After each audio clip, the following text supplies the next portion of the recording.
In the halls of justice, where order is supposed to prevail, sometimes the truth is buried beneath years of secrets. Today's case is not just about a courtroom. It is about a man fighting against financial ruin, a family torn apart by mistrust, and a daughter who has spent her entire life demanding recognition. With over $92,000 in back child support on the line and decades of unresolved questions about paternity, this trial is set to uncover whether the bond of blood is real or if everything has been built on a lie. The daughter's painful memories. Alandrea Backus takes the stand with emotion heavy in her voice. She insists that Mr. Wooten is her father and recalls a memory that has haunted her since childhood. She remembers being a scared little girl, forced into a chair while several doctors held her down and drew blood for a DNA test. She cried out for her daddy that day, and despite the pain and confusion, she says her love for him never stopped. For 34 years, she has carried the belief that she is his daughter, and now she demands respect. She says she deserves an apology from the Smith family for treating her like an outsider, and she vows that today, the truth will finally silence the rumors that have followed her all her life. Conflicting stories of the past. Mr. Wooten and Alandrea Backus share completely different memories of how it all began. Wooten claims his relationship with Backus's mother lasted only 4 months, ending when she was 4 months pregnant. He says she was more interested in his money than in him, even asking him for car payments within weeks of meeting.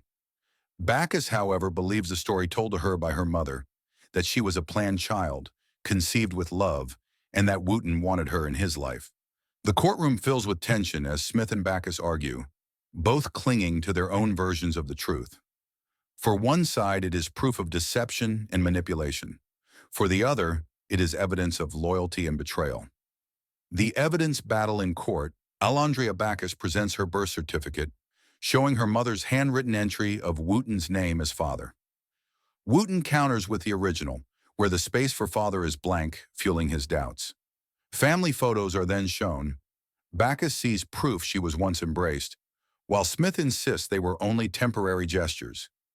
Each piece of evidence raises more questions than answers, leaving truth still out of reach. The courtroom grows tense, every glance at the documents sharpening the divide between belief and denial.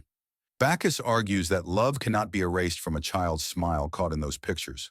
Smith fires back, saying memories mean nothing without truth to back them up. Wooten's silence speaks volumes, his face torn between regret and suspicion.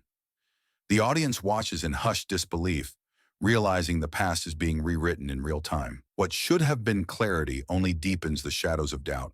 Family tensions on display. What begins as testimony quickly spirals into a storm of accusations. Smith insists she was the one caring for her father during his illnesses, taking him to appointments, setting up his medication, and paying bills when he could not afford them. She questions where Backus was during those times if she truly believed she was his daughter. Backus fires back with raw emotion, saying she was deliberately kept away, protected by her mother from years of rumors and rejection. The two women shout over one another, dragging up painful memories of their grandmother, with each claiming she loved them more and despised the other's mother. The courtroom becomes a battlefield of hurt and resentment, leaving the judge struggling to maintain order, instead opens the door to deeper questions about family, loyalty, and forgiveness. At last, Judge Lake calls for silence as the DNA results are carried into the courtroom, a single envelope holding the power to end decades of speculation. The air is heavy with tension, every eye fixed on the judge, every breath held. For years, both families have argued, defended, and accused, but now science will speak the final word. Judge Lake begins to read, her voice steady yet cutting through the silence. When it comes to 34-year-old Alandrea Backus, Mr. Wooten Jr. is not her biological father. The words strike like a thunderbolt. Gasps erupt from the audience, and a wave of shock ripples through the courtroom. Smith closes her eyes, clutching her father's hand, as if all the years of loyalty and sacrifice have finally been justified. Wooten bows his head, torn between relief that the truth is out and sorrow for the years lost to doubt and debt.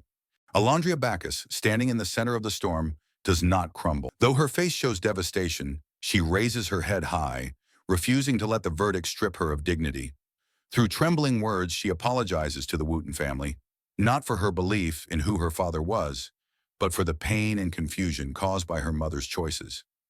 She admits she spent her entire life fighting for a truth that was never hers to claim, and yet she promises she will not let this define her worth. In a moment that silences even the harshest critics, Wooten looks across the courtroom at Bacchus and declares that despite the results, she will always be like a daughter to him. He tells her that love cannot be erased by science, and while the blood may not connect them, the years of memories, real or misunderstood, can never be undone. What was meant to bring closure instead opens the deepest wounds: a family fractured, a daughter searching for identity, and a father weighed down by both compassion and betrayal. The DNA may have ended the question of paternity, but the consequences remain far from over. For Mr. Wooten, the reality of a $92,000 child support debt still lingers, a burden that does not disappear simply because science proved he is not the biological father. His fight is far from finished, as he must now return to his home state and battle the legal system in hopes of clearing a debt that was never truly his to begin with. Each day that passes is a reminder of the years he spent paying for a responsibility built on uncertainty, and the weight of that injustice continues to follow him. Miss Smith, his daughter by both blood and loyalty, makes it clear she will not abandon him. She stands firmly by his side, insisting that she has always been there when it mattered most, and through the courtroom battles that left him exhausted. To her, this trial only proves the strength of their bond as father and daughter, one that no rumor or false accusation could ever shake. Alandrea Bacchus, on the other hand, walks away carrying a very different kind of truth.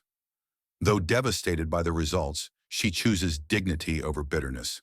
She tells the court and the Wooten family that she holds no hatred, that she forgives the years of rejection and whispers that followed her, and that she will no longer allow herself to be defined by questions of identity.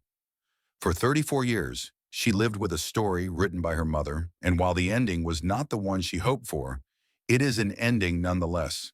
She declares that her strength now comes from acceptance, not denial. For the Wooten family, this trial has become a painful reminder that love and responsibility do not always come from blood alone. Bonds forged through care, sacrifice, and time can be stronger than DNA. Yet the scars of this courtroom battle will not fade quickly. The Smiths leave with both relief and sorrow. Relief that the truth has finally been spoken, but sorrow for the damage it caused to everyone involved. For Bacchus, this verdict marks the closing of a lifelong chapter filled with confusion, heartbreak, and unanswered questions. And for all who watch, it serves as a powerful reminder that truth does not always heal. It can just as easily break. This case proves that the courtroom is never just about the law. It is about people. For decades, one family carried the weight of suspicion, lies, and financial ruin, while a daughter carried the pain of rejection and unanswered questions. In the end, science delivered a clear answer, but it could not erase the heartbreak or heal the scars left behind. Some truths bring closure, others bring more pain, but they all remind us that family is not always defined by blood alone. And in this courtroom, the fight for identity showed that reality can be more dramatic, more unpredictable, and more heartbreaking than any fiction.